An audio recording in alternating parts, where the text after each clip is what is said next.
Sag'bon atrofidan korobka nastroyka qidirayotganlar bormi? Bitta yurakni jizillatadigan bor. Domimizning tashqari tomondan ko'rinishi, mashina kirmaydi ichkariga, bolalar ham maza qilib beshetkalarda fontanlar oldida bemalol o'ynashligi mumkin.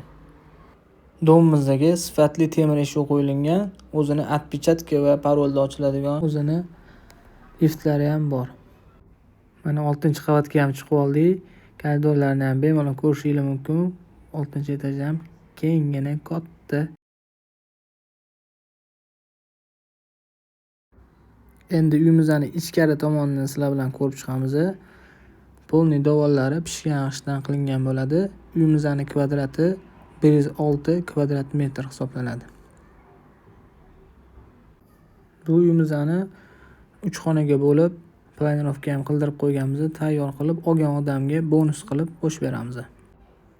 Uyimizning mana shunaqa kichkinagina o'zini balkoni bor. Maza qilib, ko'finglarni damlab, oynadan qarab tursanglar bo'ladi. Domimizning mana shunaqa aylanadigan, o'tiradigan zeleniy zonalari bor. O'zini katta fontani ham bor. Bemalol kech payt salqinda tushib maza qilib aylansanglar bo'ladi. Domimiz o'zida mini marketi ham bor. Avtoparkovkalarni ham chiroyli qilib qo'yishgan naves bilan. Narxi $107 ming. Ulgurib qolinglar.